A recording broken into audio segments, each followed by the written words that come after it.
This is a download from the BBC. It's from our own correspondent. We make one version of the programme for the BBC World Service, but this is the latest edition broadcast on BBC Radio 4. It's introduced by Kate Adie. Hello. Today, Brazil's national emergency, no longer being ignored by the candidates battling it out for the presidency. The one that got away, what Sweden's hunt for Reds in October tells us about security fears around the Baltic. Why hope and joy are now just distant memories at a ramshackle port on the River Nile. And little green men, or just a trick of the light, the French civil servants paid to investigate strange sightings in the sky. The long process of electing a new Brazilian president will soon be over. The two candidates left in the campaign go to a runoff vote tomorrow. Last night they were involved in a final televised debate, 90 minutes of bad-tempered exchanges. But many Brazilians are now fed up with the whole business, with the character assassinations, the claims and counterclaims, the electoral promises, which many suspect will be dumped when the counting's over. Only a few years ago, Brazil was roaring ahead, growth at more than 7% a year. Today, it's sliding into recession amid rising inflation and low investment. Misha Glenny in Rio de Janeiro says people there, and that includes the presidential candidates, know an overhaul of the economy is now long overdue. It's late spring in southern Brazil, and the temperature is rising. In some parts of the country, it's already very hot. When I visited Campo Grande, the state capital of Mato Grosso do Sul near the Paraguayan border, the heat hit me with extraordinary ferocity as I stepped off the plane. In some other regions, particularly the coastal areas like Rio, it's a tad cooler, but a lot more sticky.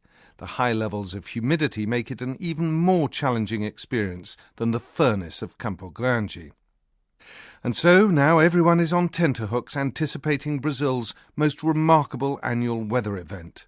As spring morphs into early summer, the south awaits the arrival of the flying river. This determined pilgrimage of clouds, packed with precipitation, first gathers far to the north of Rio and São Paulo, the great cultural and economic centres of the country. Incalculable tons of water rise from the Amazon River and its forests before beginning their great migration. Hemmed into the west by the immense Andes mountain range, the flying river swings round eastwards in a mighty curve to bear down on Brazil's central and south interior and coastal lands. On arrival, it unleashes deluge after biblical deluge. The downpour is so dense that it can reduce visibility in a matter of seconds to 2, maybe 3 meters. Last year, I watched a massive tree being swept along a busy commercial road in the heart of Rio de Janeiro as I waded through the torrent in shorts and a T-shirt, a bedraggled and ghostly figure hopelessly seeking shelter. In some districts, such as in Rio's favelas, many of which are precariously balanced on steep hills, these rains bring destruction and death in the form of floods and landslides. But this year, the south of Brazil has cast its eyes skyward desperately in the hope of any sign of the arrival of the flying river. Most scientists argue that its absence last year was a deeply worrying consequence of the deforestation of the Amazon and attendant global warming. The flying river's watery cargo is sorely needed to relieve the suffering inflicted by a fearsome drought, the most damaging in almost a century, which has left large areas parched. This has been going on for months now. The drought has affected several states in the south, but it's doing most damage in the state of São Paulo, by some distance the most important commercial region of Brazil. It first affected outlying towns of the state, but has now led to the drying up of supplies to parts of the great city itself. In the countryside, whole reservoirs, usually 3/4 full at this time of the year, have been completely drained. Emergency measures and rationing have been introduced as people in the affected districts fill buckets and bowls in preparation for water shortages. This surely qualifies as a national emergency. Yet amazingly, until a few days ago, it was being blithely ignored by the two candidates competing in what is turning out to be Brazil's most closely fought presidential election in 25 years. Indeed, the electorate was becoming increasingly appalled with the strategy of both incumbent Dilma Rousseff and her challenger Aécio Neves, who had turned the contest into an unedifying slanging match, accusing each other of highly personal shortcomings. Somebody clearly explained to them that this was not going down well with the people whose votes they were trying to secure. Thanks to the negative campaigning, everyone knew that Dilma is a grumpy old thing and Aécio rather too flamboyant by contrast. Almost all Brazilian politicians, by the way, are habitually referred to by their first names. Aécio warned of the rolling corruption scandal affecting South America's largest company, Petrobras, Brazil's semi-state oil giant, all of which allegedly happened on Dilma's watch, either as CEO of the company or indeed as the country's president. Dilma pointed to the less-than-spectacular performance of Aécio's party, which runs the state of São Paulo, in dealing with the drought. This may turn out to be crucial. São Paulo is a swing state and the most populous in the country. Ordinary Brazilians are fed up with waiting. They've had enough of this attenuated election campaign as economic problems mount alongside the drought. But above all, they are tired of waiting for the return of the flying river, the one thing they hoped they could rely on. Misha Glenny in Rio. South Sudan's civil war drags on with no end in sight. Negotiations seem to be going nowhere, and the lull in fighting over recent months has more to do with the rainy season than any desire for peace on the part of the rebels or the government. This, the world's newest nation, is a woefully undeveloped place. There are few truly strategic prizes on its battlegrounds. But one is the town of Malakal, close to some of the country's richest oil fields. It has a commanding location on the River Nile and an airport with an all-weather runway. Little wonder it's been won and lost half a dozen times since fighting started in December.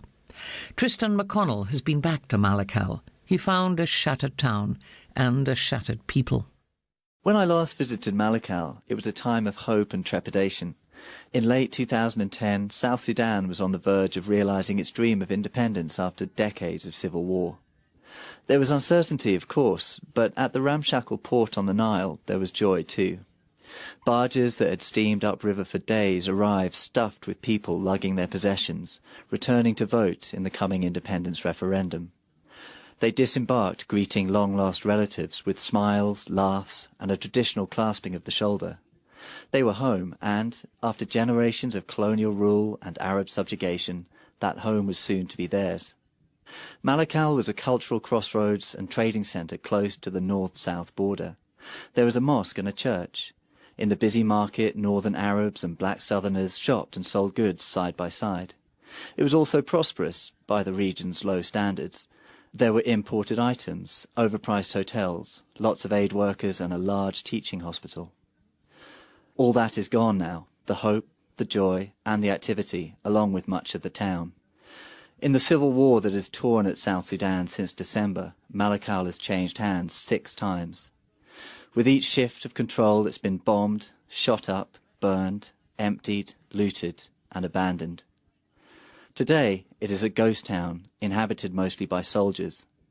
Long grass is already reclaiming the outskirts. Flowering creepers hang like bunting from disused power lines. The walls of abandoned homes and buildings are covered in beetling cracks and starting to split apart. To meet ordinary people, which is to say ones without guns, you go to the nearby United Nations base, where 17,000 of them have sought shelter. When the rainy season ends in the coming weeks, everyone expects another assault on the town, and another change of hands. As I drove through town, I saw a shop I recognized. Back in 2010, a young Darfuri trader called Yusuf had proudly told me how he had built his successful second-hand clothes business from nothing. Now it was nothing again. The shop was empty, the doors bent off their hinges, the walls charred. I hoped Yusuf had escaped. Even the hospital had been looted and burned. A doctor told me they had found 11 patients shot dead in their beds, including a mother and her infant child. Like South Sudan, Malakal has suffered many turbulent periods, during decades of North-South civil war and years of tentative peace, but David Cowd told me the recent fighting was the worst he'd seen. I met David in a place called Wau Shiluk. It used to be a sleepy village along the river from Malakal, but the population increased more than sevenfold as people fled the fighting in a flotilla of vessels. One boat capsized as it crossed the Nile in January, drowning 300 people.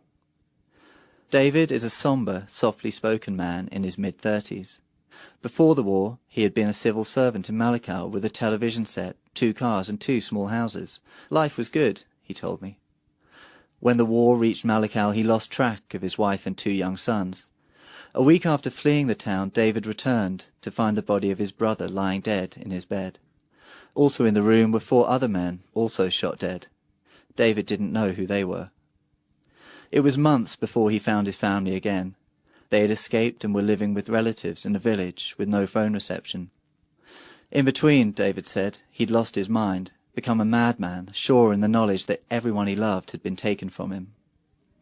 As we spoke in David's makeshift home of sticks and plastic sheeting, his 6-year-old practicing handwriting and his 4-year-old using his dad as a climbing frame, David told me he wanted nothing more from South Sudan except to leave. This civil war, so close, so personal, so brutal and so destructive, has vanquished hopes that had survived decades of previous fighting. Back in 2010, I'd met a courtier to the Shilluk tribal king in his quiet, neatly swept compound in Malakal. We discussed what the future and independence might bring. Samuel Abandeng looked forward to the freedom, but warned that it would not solve his country's troubles. The bigger threat to an independent South Sudan is not from outside, he told me. It is from within. How right he was. That was Tristan McConnell. Helicopters, battleships, special forces, they all spent the past week hunting for that suspected foreign submarine off the coast of Stockholm, and they found nothing. Yesterday, the Swedish authorities called off what had been their biggest anti-submarine operation since the dying days of the Soviet Union. The presumed intruder, they said, had probably escaped into the Baltic Sea, but was the visitor a Russian submarine, as many suspect? Moscow's official government newspaper, the Gazeta, scoffed at the whole business. The eyes of fear, it commented, see danger everywhere. Chris Morris was with the massed ranks of searchers and says, sub or no sub, it's clear there are security implications. On a long, warm summer evening when the sun refuses to set, there are few finer places in Europe than the Stockholm archipelago. 30,000 Swedish islands and rocky outcrops, picture-perfect holiday cabins painted reddish-brown or yellow as mustard, and sailboats bobbing at anchor in a clear blue sea. But it's not necessarily where you choose to be when, like this week, the rain is lashing down, the wind is whipping off the Baltic Sea, the skies are a forbidding grey, and you're looking for the naval equivalent of a needle in a haystack. Foreign underwater activity, that's what the Swedish authorities have officially called it. The tabloids dubbed it the hunt for Reds in October. What it means is that they've been searching amongst the islands and skerries off Stockholm for a submarine that shouldn't be there, bringing back dormant memories of the Cold War. Back in the 70s and 80s, Sweden regularly scoured its territorial waters for Soviet subs, almost always without success. Once a nuclear-armed Whiskey-class submarine ran aground near a Swedish naval base, causing a diplomatic incident that became known inevitably as Whiskey on the Rocks. Fast forward to today, and a time when countries around the Baltic Sea are casting nervous glances towards a newly assertive Russia. After Crimea and after eastern Ukraine, they can't help but wonder what Moscow is planning next. The Kremlin laughed off suggestions that one of its vessels was involved in this latest maritime drama. It adopted an almost mocking tone towards Sweden's military response. But there were tantalising hints. A coded message in Russian, allegedly intercepted by Swedish intelligence, sent from the archipelago to the Russian enclave of Kaliningrad on the southern coast of the Baltic Sea. And a series of civilian sightings of a mystery vessel, possibly a Russian mini-sub, which may have run into difficulty. We hate the fact that something's in our waters, an admiral leading the Swedish operation told me, but time is on our side, and they are the ones wearing the watches. It is all deadly serious, but there have been moments of farce as well. A grainy photograph thought to be the mystery sub breaching the surface may well turn out to be genuine, but it still brought to mind fake pictures of the Loch Ness Monster. And a mystery man dressed in black and carrying a backpack sparked momentary talk of a possible incursion by special forces, until he turned out to be a retired local, minding his own business. I could see there were lots of military boats out and about, he said, but I was just going fishing. He didn't mention the one that got away, but it looks like the unidentified intruder will never be found. And if it was indeed a Russian sub, why was it there? Swedish defence experts have several theories. It could have been mapping or training. It could, of course, have been spying. Or is it even possible that it set out to be noticed, just to send a message? Here I am, catch me if you can. If so, it would appear to be part of a pattern of Russia trying to probe the defences of some of its near neighbours, both countries like Sweden, which aren't in NATO, and countries like Estonia, which are. Last month, Sweden protested to Moscow after 2 Russian fighter jets entered its airspace. And across the Baltic in Estonia, an intelligence official working close to the border was abducted by Russian agents and taken to Moscow. This week, a Russian surveillance aircraft took off from Kaliningrad and flew first towards Danish and then Swedish airspace. Finally, it entered the airspace of Estonia before being escorted away by NATO jets. All this activity is changing security calculations across the region. Sweden has already announced that defence spending is going to go up, and Latvia's foreign minister said the Swedish sub-search could become a game changer.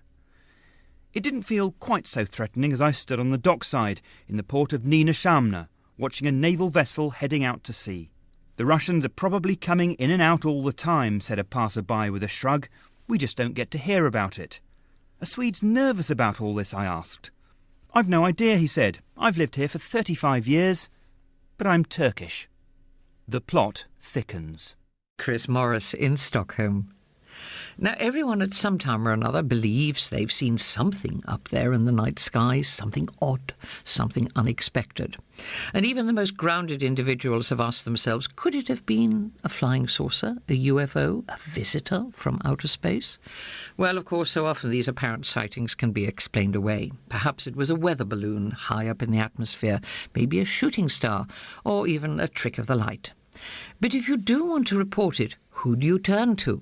The authorities aren't always sympathetic to callers who ring, even if they are completely sober, with questions about little green men.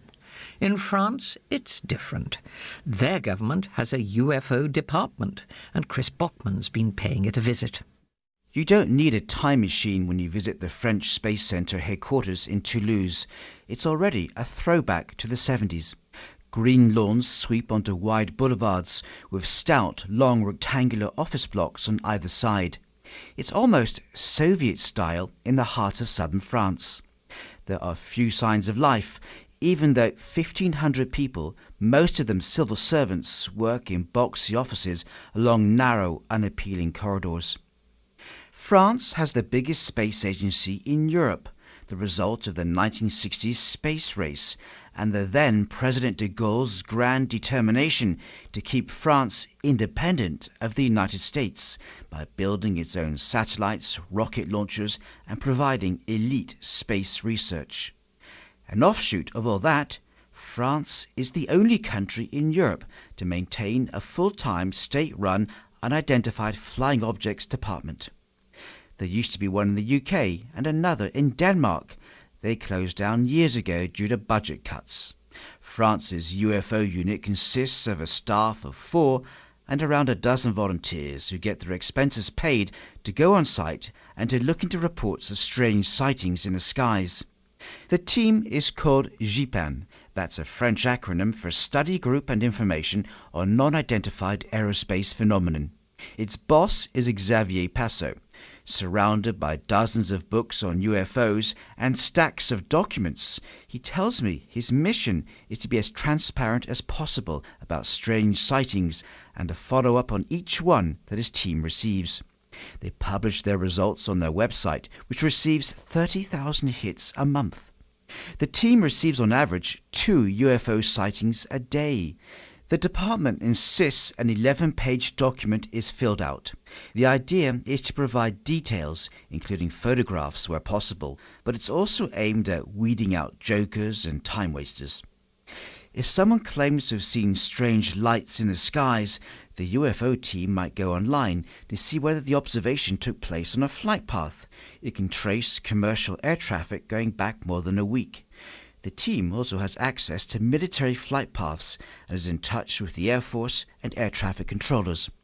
Sometimes, if its staff are really intrigued by photos they've seen, or if there have been several witnesses to the same sighting, they'll call the local police to ask whether they can be considered credible. They might even check with neighbours to see whether they were out drinking that night or perhaps smoking something other than cigarettes.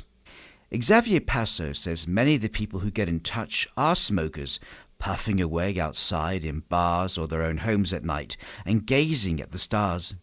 One of those boxy offices houses yellowing archives going back to the 1950s. The documents I look at contain eerie accounts of strange things encountered in the skies by fighter pilots on routine reconnaissance missions. For what it's worth, and for those who suspect there's conspiracy afoot, Monsieur Passo tells me he has never covered up a UFO sighting. I take a look at some amazing photos of strange lights and circular forms caught on camera. One taken by a motorist of a white ring shape above Marseille is particularly grabbing. But the team figured that one out. It wasn't invaders from Mars, just the reflection of a small interior overhead light in the car. In fact, the department can explain away nearly all these phenomena, and believe it or not, the most common culprits are Chinese lanterns sent up at night during parties. The investigators often telephone the local town hall to ask if perhaps there'd been a wedding going on at the time. Balloons and kites floating in the skies also get mistaken for alien craft, and space debris and falling meteorites giving off strange lights are more common than one might think. But there are some 400 UFO sightings going back to the 1970s that the team cannot explain. One, an alleged flying saucer landing near Aix-en-Provence in 1981, they take very seriously. There were landing marks and multiple witnesses. So are there really little green men? Well, the jury's out on the colour, but there are many working here as well as others around the world who are convinced there is some life out there. And does the use of French taxpayers' money on UFO research make sense, particularly in these times of budgetary constraint? That probably depends on whether you just saw an alien, and in the words of those Ghostbusters, who you going to call? Chris Bockman there with the UFO hunters in Toulouse. Now, Austria's magnificent alpine scenery has inspired visitors, famous and otherwise, for centuries. The country's largest lake, the 13-mile-long Attersee near Salzburg, has long been a favourite spot. It attracts holidaymakers from the cities of Linz and Vienna and from countries further afield. They come for the magnificent mountain views, clean water to swim in, and the famous Rosenwind, a breeze which crosses a castle's rose garden and fills the air across the lake with the smell of roses. Bethany Bell, who was there the other day, tells us how it also caught the imaginations of the painter Gustav Klimt, the composer Gustav Mahler, and Felix Salten, the man who wrote Bambi. I walked cautiously along the narrow path in the woods above Attersee. Every slight sound made me turn, alert. Was that shadow the branch of a tree, or was something moving in the bushes? I tried to walk as quietly as possible, doing my best not to step on stray twigs or rustle through the golden fallen leaves. I was looking for a deer. This was the forest that inspired the Viennese Jewish author Felix Salten to write Bambi, A Life in the Woods, in 1923. The book was banned by Adolf Hitler in the 1930s, but the story of the young fawn found a huge new audience worldwide when Walt Disney made it into an animated film in 1942. There's still lots of deer in the forest, a man in the village of Unterach on the shores of Lake Attersee told me. I see them frequently, but they're shy. Felix Salten was both a nature lover and a keen hunter. Death in his story is never far away, and neither is the sharp fear the animals have of man and his guns. But in one scene at the end, he describes the death of a poacher. Bambi learns that even men with weapons are mortal. I came into a clearing. Below me were the deep turquoise waters of the lake, Attersee, cradled by the mountains. To my right was a huge 19th century villa with a white turret where Felix Salten used to stay. The villa, known as the Berghof, had been bought in 1890 by a composer, Ignaz Brühl, as a holiday home. Brühl must have been a generous host, because his house quickly became a magnet for many of the musicians, artists and intellectuals of fin de siècle Vienna. The ageing Brahms stayed there. So did the founder of Zionism, Theodor Herzl, and the writer and librettist Hugo von Hofmannsthal. Gustav Mahler, who used to spend some of his holidays composing in a hut on the shores of the lake in a nearby village, was also a visitor. He's said to have performed his second symphony in the Berghof one evening. A historian friend told me that Attersee was where many Jews and artists used to come on holiday for the Sommerfrische, the summer freshness. The Catholic bourgeoisie would go to the neighbouring St. Wolfgang Lake, while the court and the high aristocracy would gather in nearby Bad Ischl in the mountains. Unfortunately for the court, there was no lake in Bad Ischl, but they just had to put up with that because Emperor Franz Joseph was passionate about the hunting there, the stags, the chamois and the grouse. Another fan of Attersee was the painter Gustav Klimt, who spent many summers there with his friend Emilie Flöge, and it was the lake which inspired him to start painting landscapes. He would spend hours watching the play of light on the ripples of the blue-green water, which he'd later try to capture on canvas. Emilie, a fashion designer, was a pioneer of reform dress for women and men, rejecting the corset and embracing loose, flowing garments. Later that day, I borrowed a little wooden rowing boat and set off to explore. Out on the lake, the horizon seemed to expand. It was sunny. The mountains were etched in vivid clarity against the cloudless sky. There was no wind. All I could hear was the lapping of the water and the soft splash of the oars. I thought of Emilie and Klimt photographed in a similar boat, both wearing long caftans. Modern houses have been built in the village of Unterach now, but some of the elaborately carved 19th century villas remain. And if you look closely, you can still make out one or two of the old wooden boat houses that Klimt painted in his landscapes of Unterach with its thickly wooded hills. The next day I returned to the forest above the lake, still looking for a deer. I didn't find Bambi. But when I looked at the book again, I realised why. "Why can't we go to the meadow?" Bambi asks his mother. She tells him it's too dangerous to go out in the daylight. "Why are we safe here?" Bambi asks. "Because the bushes shield us," she says, "and the dry twigs crackle, and last year's leaves lie on the ground and rustle to warn us if anybody's coming." Bethany Bell, there on the shores of the Attersee, walking in the footsteps of Mahler, Klimt and Bambi. And that's it.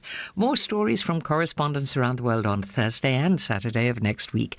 Do join us. Goodbye. In a mighty curve to bear down on Brazil's central and south interior and coastal lands.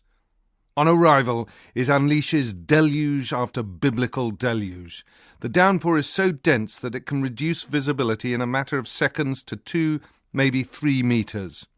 Last year, I watched a massive tree being swept along a busy commercial road in the heart of Rio de Janeiro as I waded through the torrent in shorts and a T-shirt, a bedraggled and ghostly figure hopelessly seeking shelter. In some districts, such as in Rio's favelas, many of which are precariously balanced on steep hills, than the furnace of Campo Grande. And so now everyone is on tenterhooks anticipating Brazil's most remarkable annual weather event.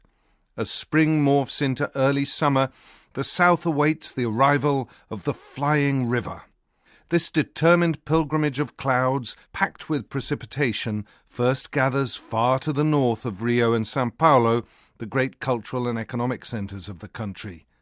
Incalculable tons of water rise from the Amazon River and its forests before beginning their great migration. Hemmed into the west by the immense Andes mountain range, the flying river swings round eastwards. This is a download from the BBC. It's from our own correspondent. We make one version of the programme for the BBC World Service, but this is the latest edition broadcast on BBC Radio 4. It's introduced by Kate Adie. Hello. Today, Brazil's national emergency, no longer being ignored by the candidates battling it out for the presidency. The one that got away, what Sweden's hunt for Reds in October tells us about security fears around the Baltic. Why hope and joy are now just distant memories at a ramshackle port on the River Nile. And little green men, or just a trick of the light, the French civil servants paid to investigate strange sightings in the sky. The long process of electing a new Brazilian president will soon be over. The two candidates left in the campaign go to a runoff vote tomorrow. Last night they were involved in a final televised debate, 90 minutes of bad-tempered exchanges. But many Brazilians are now fed up with the whole business, with the character assassinations, the claims and counterclaims, the electoral promises, which many suspect will be dumped when the counting's over. Only a few years ago, Brazil was roaring ahead, growth at more than 7% a year. Today, it's sliding into recession amid rising inflation and low investment. Misha Glenny in Rio de Janeiro says people there, and that includes the presidential candidates, know an overhaul of the economy is now long overdue. It's late spring in southern Brazil, and the temperature is rising. In some parts of the country, it's already very hot. When I visited Campo Grande, the state capital of Mato Grosso do Sul near the Paraguayan border, the heat hit me with extraordinary ferocity as I stepped off the plane. In some other regions, particularly the coastal areas like Rio, it's a tad cooler, but a lot more sticky. The high levels of humidity make it an even more challenging experience.